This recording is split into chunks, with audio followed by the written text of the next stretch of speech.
This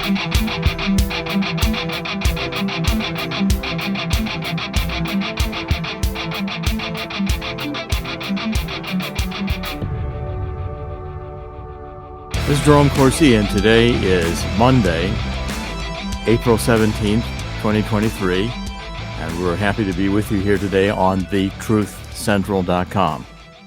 We've got quite a bit to cover. We're going to get right into it. The economy is drawing a lot of my attention these days, and I think we're going to focus on this first story, which is that, as you remember, last week it was reported that the inflation numbers were down, that we had inflation under control at 5.5%. Well, as we told you last week, that's not the whole story. When you get into the numbers, food prices are increasing dramatically, and that's the drop was really reflected by the energy prices declining, which had been the case as the global economy was slowing down. With interest rates rising, that was the goal. But what we're finding is with the OPEC cutback in production, energy prices are going to go up again. And overall, the economy is in a slowdown. So what this story is saying, this comes from was reported on The Hill. This was reported a couple days ago, but retail sales in the U.S. fell 1% from February to March, according to the Census Bureau data, which just came out at the end of last week. And again, as you see, spending is down, which is across the board. In other words, people are spending more dollars, but they're getting less going out to dine or eat out or to buy more expensive goods. So people are really pulling back on their spending, which is following years of continuous price hikes and elevated borrowing costs brought on by the Federal Reserve's higher interest rates. So people are squeezed. They're paying more for credit, which you may or may not immediately realize. And if you've got an adjustable rate mortgage, you'll realize it pretty quickly. But even spending at gas stations fell 5.5% last month, which is the largest drop of any category. And again, what this reflects is a slowing down of the economy. People are spending less, prices are going up. Food prices were especially noticed in the March figures. And what we're going to see again, I think, is in general, a slowing down of the economy, which is going to mean we're probably headed into a recession. Now, I've posted on thetruthcentral.com several different stories which show this today. I want to cover another one, the story about the Federal Reserve being bankrupt. Now, this story came out again over the weekend. It was on April 14th. Today is the 17th, so it's Friday. But it's in the American Institute for Economic Research, which is a very credible source. And what they're pointing out is that the Federal Reserve Chairman, Jerome Powell, testified before Congress, essentially saying that we were going to hopefully have not as many rate increases in the future because the economy is slowing down pretty quickly. But the part of the testimony that wasn't really focused on or picked up by the media had to do with the Federal Reserve's balance sheet. Okay, now in the post-pandemic period, what the Federal Reserve did is it printed a lot of money. It flooded the market with money. It tried to create demand stimulus in order to get the economy back in gear again. Now, with the money supply increasing, that's a very dangerous sign. It, first of all, is likely to increase inflation. And what happens is, with interest rates going up again, the Federal Reserve has more costs of borrowing. But there's a phenomenon here because the Federal Reserve had kept interest rates at zero or near zero during the Obama years. And so this quantitative easing, which again kicked in 2020 and 2021, quantitative easing is when the Federal Reserve buys treasury bonds. We're basically buying our own debt, as crazy as that sounds. But this is under the fiat currency and the modern monetary theory which says you can just print money, because as long as the debt is being paid off in the country's currency, dollars, we can just print more money to pay off the debt. And the whole thing is basically a Ponzi scheme. Now, what happens is when all these treasury bonds, which are on the Federal Reserve's balance sheet as assets at zero interest or near zero interest, the market rate on these treasury bonds under the quantitative easing, especially in 2020, 2021, is producing about 1.5 to 2% in return, interest return. But the Fed was then at that time paying interest on bank reserves and overnight reverse repurchase agreements of 0.15% or less. So in other words, the Fed profited on the difference between the higher rate it was getting from its bonds, the treasury bonds, and the lower rate it was having to pay to get its reserves and these overnight repurchases. So what the Fed does is the Fed takes in the reserves from the banks. They basically are the lender of last resort for banks, and they pay for those reserves to book them so that they can close their books and have everything be copacetic. And they have to pay for those reserves, but as long as they're earning more from their assets, it's not a problem. It's profitable. But now the Fed's raised the interest rates to 4.5%, and it's paying 4.65% on the overnight reserves, on the bank reserves. So therefore, its earnings on the quantitative easing treasury bonds are unchanged. So basically, those bonds are, let's say, averaging 1.75% in a profit to the Fed. That's the interest the Fed's being paid on the treasury bonds they're holding, but they're having to pay out 4.6% for their overnight reserves, which means the Fed is in the hole about 2.85% on the $8 trillion securities portfolio, largely made up of government bonds, treasury bonds, and various agency bonds, mostly mortgage-backed security bonds. So the Fed is losing $228 billion a year, which means essentially the Fed is bankrupt. And it's not just intellectually. It says, like a private bank, the Fed maintains some level of capital as a buffer against losses. When those losses exceed the value of its capital, the Fed becomes insolvent, meaning the liabilities it owes others are greater than the total value of the assets it holds. Most recent data shows the Fed owes the Treasury over $41 billion, which exceeds its total capital. Okay, so the Federal Reserve does not have, with these treasuries and its assets, the Fed essentially is bankrupt and running on fumes. Okay, now that again supplies the money supply into the country, which is a stimulus, but the Fed is bankrupt. The Fed is going to have a credit crunch. And banks across the country are. Now, JP Morgan Chase just reported very high earnings. Okay, but that's only the big banks. What will happen, I think, is the community banks and the smaller regional banks are going to get pounded in the next bit of time. And that's the next story I want to cover, because it's essentially the commercial real estate crash, which is coming. If the Fed, again, Morgan Stanley, which is one of the biggest investment banks, is saying that we're going to have a massive crunch in commercial real estates, which could collapse as much as 40%. And again, it's a matter of financing.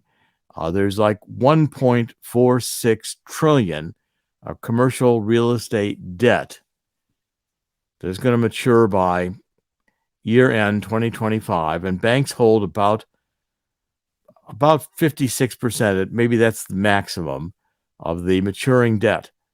Now, the problem is going to be that this debt is maturing at a time when the revenue from commercial real estate is going down because there's vacancies in most every major city from commercial real estate. People are not being as massive layoffs are going on. And secondly, people don't really want to go and commute into work. They want to work from home. They got used to that during the pandemic.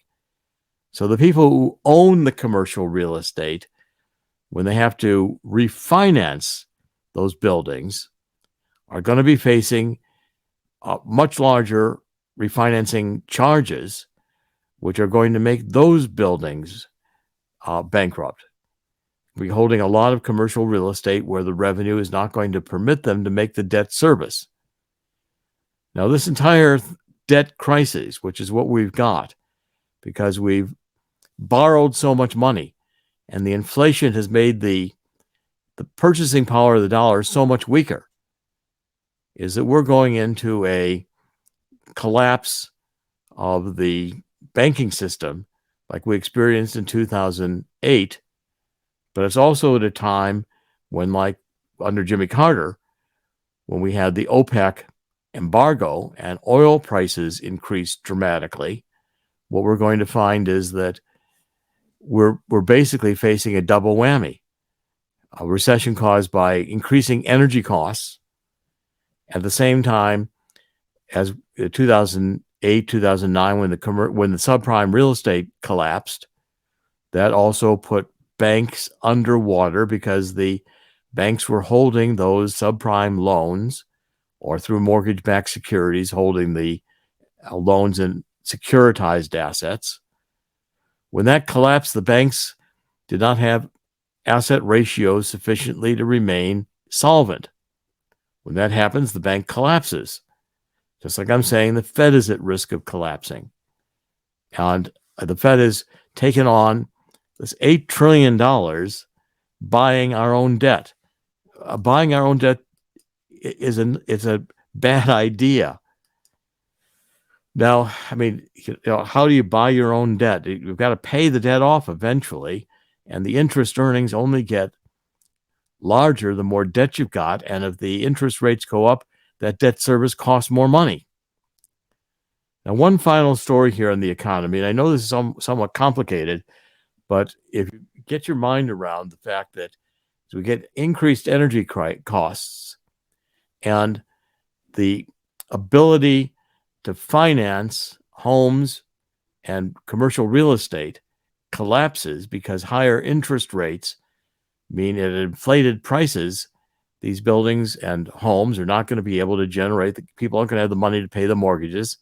People who own these buildings are not going to have the money to pay the debt service on the buildings they own. Now, at the same time, we are starting to collapse the money supply. We had this great influx of money printed by the federal government to stimulate the economy after the lockdown. Biden has tremendously raised the U.S. debt by just printing money, $3 or $4 trillion just printed and money handed out during the pandemic to keep the economy going when the lockdown was in place. Well, now the U.S. money supply is contracting. The M2, which is one of the measures of the money supply, has started collapsing, shrinking at a rate we've not seen since the Great Depression in the 1930s. That does not mean that a depression's coming. Between 1929 and 1933, the money supply plummeted by 28%. In other words, there was just less cash in circulation because people weren't working. Well, again, we're not quite at that point. We're not at that massive amount, 28% of a decline in the money supply, but the rate of decrease is faster than when we went into the Depression. Okay, we haven't accumulated that much yet to be 28% less money supply, but the rate at which it's collapsing is faster. Now, what all this means is that we're going to have a massive, I believe, recession, and it's in the works. And Chris, my producer, if you'll show the Swiss America sponsor, one of the major reasons we have Swiss America as a sponsor is because I've worked with them for over 20 years, and now Swiss America is, I think, the best at consultative selling. And I think it's going to be an increasingly important time for you to have some gold and silver. Why? Because they are going to rise. Gold's trading now at over $2,000 an ounce. That's going to continue to increase. I think you've got to have tangible value. Take a look at this Walking Liberty $50 offer, which you can get, I think, up to 250 of these coins on a first-time new customer basis, introducing yourself to Swiss America. And these coins are being sold by Swiss America just about the value of the silver. These coins are not minted any longer. These coins have about 90% real silver in them, and they're tangible value. And silver, I think, is going to actually appreciate at a faster rate than gold, although silver costs a lot less. Again, it's more affordable. I really encourage you to fill out this form, talk to Swiss America, start thinking seriously about buying gold and silver. Because with the economic crisis we're going into, you're going to need tangible value. The dollars are not going to be worth the paper they're printed on. Take a look at the coins in your pocket compared to these Walking Liberty $50. These were real coins. You could feel them. They had silver in them. They had gold in them when we were allowed to have gold coins before Franklin Roosevelt banned those. Today, the coins being printed are cheap. They don't last very long. They have very little in them. If you take a look at Swiss America, I'm going to strongly encourage you to take advantage of this offer, introduce yourself to Swiss America, start talking about it, and thinking about investing in gold and silver. Chris, you want to have some comments before we transition here? I'll give you a chance to get going. Here you go. Go ahead, Chris. If you're plugged in. Yeah, plugged in a little bit on here. That's where I'm going. I had to pay attention to a little bit behind the scenes, but yeah, if you look at the Swiss America page, and get that, as you just said, off the Truth Central website under our sponsors, you're going to find that there's a history of gold and silver appreciating, while at the same time the dollar is depreciating. What happens is, I'm going to ask you this, Jerry, is if one, let's say, buys gold and silver, and the world currency kind of strays away from the dollar, would that affect gold and silver purchases if, let's say, the currency goes over to, again, very hypothetical, I'm not saying it's going to happen, but let's say the yuan takes over, or maybe a digital currency takes over? Well, what you got is the weakening of the dollar. The dollar is going to have less purchasing power. So if you use your dollars today to buy gold or silver, that has an intrinsic value. So as the dollar depreciates, your gold and silver will be worth more dollars than you paid for it. That's the fundamental principle, because the gold and silver keeps its purchasing power. It takes about, and if you go back historically and say, how much gold and silver did it take to buy a home 20 years ago or 30 years ago? It takes the same amount of gold and silver to buy a home today. Okay, so basically, the purchasing power of the dollar has decreased almost 99% since 1971, when Richard Nixon took us off the gold standard. But every time we get an economic crisis, what happened in the 1970s, 1980s under Jimmy Carter was the first dramatic increase in the price of gold. And then gold went up to something like $800 an ounce from $35 an ounce, where it had been when gold was capped under the dollar being linked to gold before Richard Nixon removed us from the gold standard in 1971. And then in the 2008-2009 period, that's when gold started going to $2,000 an ounce. So what will happen is that if the dynamics are what I think they're going to be, gold has the potential to go to something like $4,000 an ounce before we're done with this economic decline. I think it's going to be that serious. Even if I'm wrong, and I'm not giving anyone economic advice, I think that's, investment advice is go to Swiss America for that. I'm just analyzing the economics. And the economics to me indicate that we're going to face a continuing massive loss of purchasing power of the dollar, which you can see. Go to a restaurant, take a family of 4 to a restaurant and not have any alcohol, and in a reasonably priced restaurant get a bill for like $170 to $200. I mean, that's outrageous. What it means is the dollar has less go to the grocery store. You get hardly a full bag of groceries. Of course, you can't use bags anymore. We've got to can't use plastic. We can't use, Yeah. In the New okay, York, New Jersey area, yeah, we can't use. can't, That's right, illegal. illegal, can't use plastic anymore. So you have to buy bags, but you get a reasonably sized bag. You're still paying, you can't fill that bag for $100 anymore. People are spending $300-400 at the grocery store to feed a family. This is really a massive change. It's kind of like the little green frog problem. You put a green frog, it's an old story, into a pot of water and turn on the heat.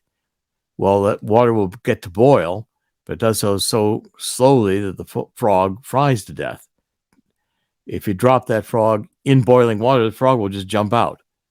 It's the incremental, gradual changes that we find hard to really appreciate until enough time has passed that you can look back and say, I don't remember paying $200, $50 a person for a dinner at a not expensively priced restaurant.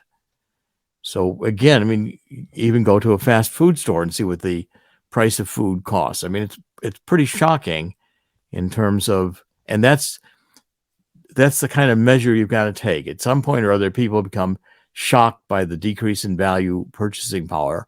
And that's why spending is decreasing, because people realize that they're on fixed incomes or a salary. Well, that salary isn't going to go up because inflation goes up. You can buy less because your dollars don't go as far. So again, these are the fundamental economic dynamics. And modern monetary theory, we can just print money, is a Ponzi scheme. And what I'm telling you is that I think that this credit crunch is because basically our financial institutions, except maybe the very largest, do not have a strong enough asset base, given that they're holding investments that are either shaky because commercial real estate is going to collapse, or they're holding low yielding bonds, treasury bonds, for instance, that were issued under the zero or near zero interest rate scenario we had with the Fed under Obama. So I think let's switch gears, because we're going to continue to talk about economics. I'm going to focus on these because a lot of people you're not getting this news anywhere, and you're not hearing the real economic situation. I mean, I've had a long background in economics. I've spent 20 years working with financial institutions around the world. And again, I have securities licenses. I've held insurance licenses. I still have them. They're all valid. But I'm not giving you investment advice. I'm just explaining the economics. All right, let's switch into India. The news came out over the weekend that India has now surpassed China in population, which is again kind of surprising, because for a couple hundred years, China's been the most populated country in the world. But now what demographers are saying is could happen this month, if it hasn't already happened. The India's population is expected to reach 1.429 billion, almost 1.4 billion by the end of the year. China is going to get to second place. It's it's very close. I mean, India's 1.429 billion and China 1.426 billion. So it's not far apart. But what it means again is that China's demographics are going to make it harder for the country to achieve all of its ambitions. I'm going to explain that in a minute. But India, which is now the world's largest democracy, has been a natural investment partner with the United States. And again, I think India and China are positioned with these BRIC nations, which are Brazil, Russia, India, and China. These are the future of economic growth in the world. The United States is not in the future, in part because we've got a bunch of suicidal economic policies in place under this green agenda.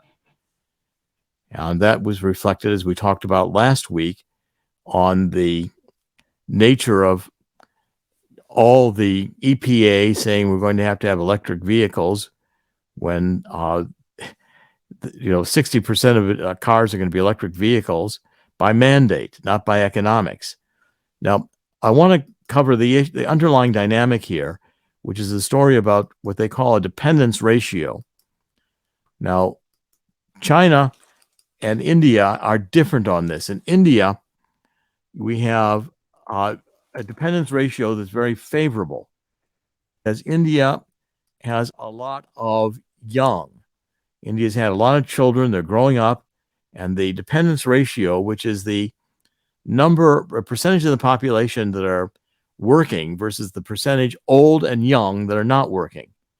As you get an aging population, your dependence ratio goes up.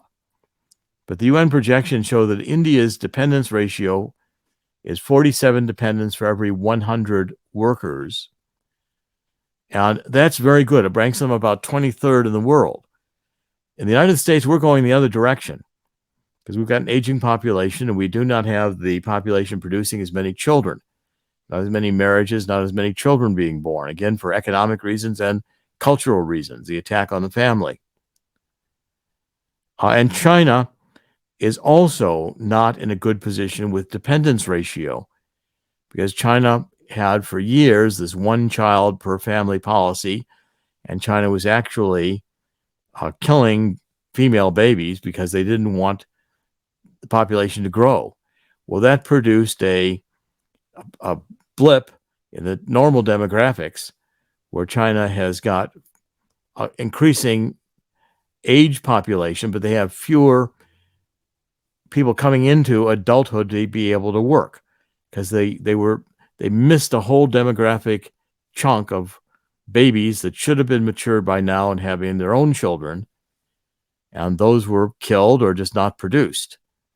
So there's a blip in China's demographic pattern, whereas in the United States it's for other reasons. But again, our dependence ratio and China's dependence ratio means we're going to have a harder time making economic progress compared to countries like India, which have an active working population. Now, India does not have the same standard of living we have in the United States, but again, it's got a very, very productive and very large economy. And India and China are both using hydrocarbon fuels, which means they're in a position to grow. They're not trying to go to a green energy situation. And again, I think this is a dynamic that's going to be very important as the world changes into a new emerging pattern. We're in a shift right now. The pattern that's been in existence since the end of World War II, which has been in Pax Americana. The United States has been the dominant economic and military power of the world. That's ending. And the new emerging power is not yet, the new emerging configuration, what they call a new world order, is not yet seen. And there's a lot of competition for what that new world order is going to be, including the Great Reset, which the World Economic Forum wants it to be, which is an oligarchy running the world. So we're in a very dynamic period of time, which is a transition in human history. Chris, any last comments before we wrap up for the day? Well, you bring up a good point. The World Economic Forum wanting an oligarchy running the world.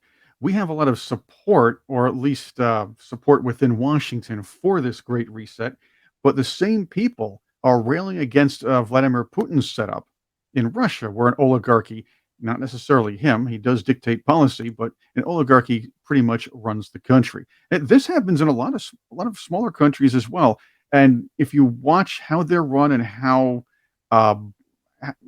life conditions, or as the left would like to call it, the happiness or misery index, whatever they want to do to spark emotion, the fact is, having an oligarchy run things will make the problems that people complain about here much, much worse eventually.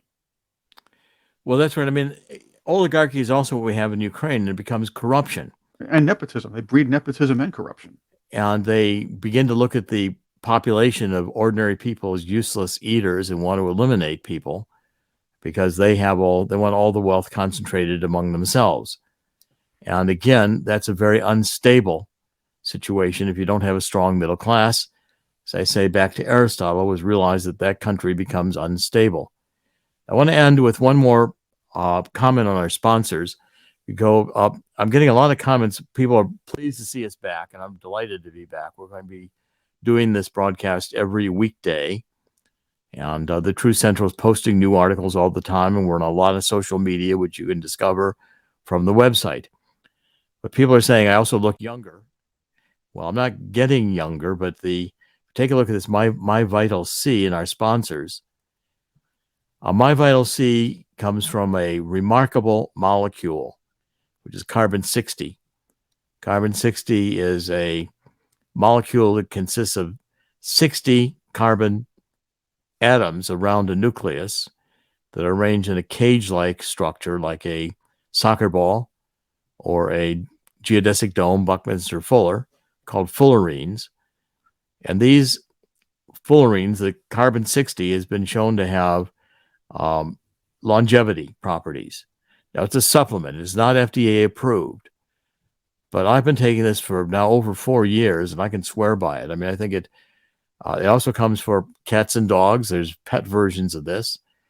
And certainly our pets have loved them. And it does make you feel younger. It does, in fact, improve mental facility. It improves sleep. It has a lot of very positive health functions to it. And I would recommend, again, that you give it a try. I think it is one supplement that I can certainly endorse. And you can see, my hair's gotten greater color than it had before. I've worked to lose weight, but it's all this. I can't attribute it entirely to My Vital C or carbon-60, but I have experienced personally, it's personal testimony, that it makes a difference. And I feel better taking it. So I encourage everybody to give it a try. They also have face serums. They've got hair products. They've got body creams, all of which use carbon-60 as the molecule. The molecule was only discovered about 40 years ago. It's only been able to be produced in commercial quantities and made consumable.